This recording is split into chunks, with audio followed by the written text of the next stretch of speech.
Hey guys, sorry I've been gone a while. I actually released a video a few weeks ago, but it was taken down. In fact, I plan to re-release it with the infringing stuff removed. But don't worry, I am still making videos, and I've got a few lined up. With that, onto the video. Do you ever look at how a franchise progresses and lose a bit of your faith in humanity? I do. When an intellectual property seems to forget what made it so good in the first place, it stops being unique, and instead simply becomes part of the throng of mediocrity that makes up most of the market.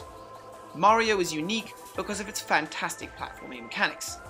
Portal is special because of its total unique premise that you are able to create portals from one spot to another, and its implementation of that premise in puzzle solving. Metroid was once esteemed for its ability to create wonder through exploration, and its minimalist but nonetheless highly effective incorporation of story into its gameplay. So, when we were presented with the choreographed, awkward, bloated mess that was Metroid Other M, gamers as a whole were pissed off. But it does do one thing right. Through its awfulness, it highlights just what made the old Metroid games so special, and how video games can do atmosphere right. With that, let's jump into it. What made Metroid, especially its later iterations, successful was its ability to convey atmosphere and story naturally, without breaking our sense of immersion. It was a master of the commonly touted saying, "Hey guys, sorry I've been gone a while. I actually released a video a few weeks ago, but it was taken down. In fact, I plan to re-release it with the infringing stuff removed. But don't worry, I am still making videos, and I've got a few lined up. With that, onto the video. That would be conveyed through cutscenes feel more involved than turning the game into a cinematic mode. But in the most critically acclaimed game of the series, Super Metroid, there were almost no cutscenes or dialogue at all, with pretty much all the information conveyed through gameplay. One of my favourite scenes, for example, comes directly before the ending of the game. We are introduced to a new kind of enemy that are incredibly hard to defeat. In the room before the final boss, one hops out of the side of the room, making you go, oh shit. But before you can challenge it, the baby Metroid you've been looking for the entire game comes out of the room and destroys the monster with ease, and brings you down to almost no health. This very naturally and believably conveys the Metroid's power. We don't need to be told how powerful it is. We have just very tangibly been shown. But Metroid was not only good at naturally showing us information, it was very good at making us feel certain emotions through gameplay. When we are attacked by the final boss of Super Metroid, the baby Metroid protects us, all in gameplay. This makes us attached to the baby Metroid, and gives weight to its death shortly after, not because the game told us to feel bad, but because this being protected our in-game self when we were most vulnerable. It brings an interesting and tragic reversal of traditional mother-baby relationships, through the mother-baby dynamic that exists between Samus and the baby Metroid, especially since the love and care that Metroid shows you is so one-sided. Further games in the series are able to elicit other emotions and atmosphere through gameplay. Metroid Fusion uses certain gameplay techniques to make us fear the SAX, a copy of Samus superior to you in every way that is hunting you through a space station. Because the SAX is impossible to defeat, our only actions are to run or hide, which kicks in our flight responses and emotions like fear and tension. The game also uses soundtrack incredibly well in these scenes to add to the tension, with the sound of the SAX's footsteps made particularly loud to give you the sense of an unrelenting force. The faceless nature of the SAX, hidden, like you, behind the mask, also foments deep fears of the unknown. The true impact of the Metroid games should be making themselves clear around about now. AAA and independent games alike follow Metroid's example in storytelling. In the final level of Dead Space 2, we are pursued by an unbeatable foe intent on destroying us, where our only option is to run as fast as we can. In The Last of Us, we are made to feel a paternal care over our companion Ellie, as we don't only save her, but hurt us, stabbing enemies in the back when they grapple with us, or sniping enemies from above while we remain on the ground. Sound familiar? It should. So, having said all this, it becomes an even more important question as to how Metroid Other M screwed up quite so badly. Wow, what an abominable mess. I'll deal less with the actual plot holes in the story, present as they may be, and more with how Metroid does away with the atmosphere it so meticulously and cleverly crafted in previous games. Look, suffice it to say, Metroid Other M's story holds together about as well as Samus's power armor in the game. Metroid Other M has next to no natural storytelling, relying almost exclusively on cutscenes to dictate the plot.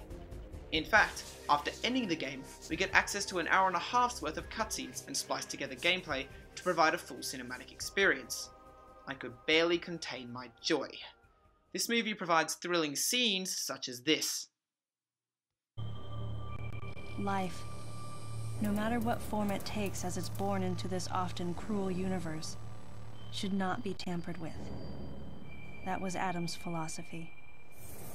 In bringing the infant Metroid back, I did something that I know would have gone against his convictions. And though I might have been left alone, it was a clear and blatant violation of protocol. I wondered what Adam thought of me.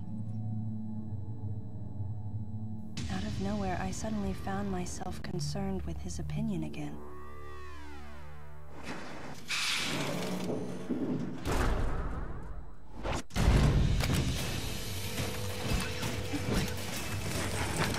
Get back! I want all the soldiers.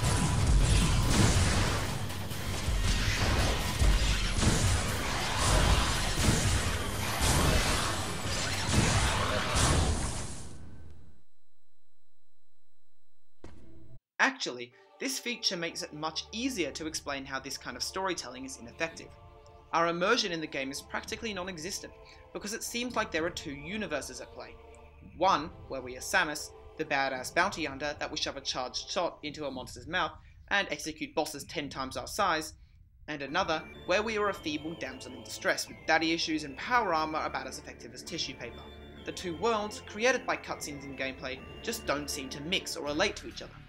Therefore, we can't get invested in Samus, or indeed any of the characters, because no one acts consistently.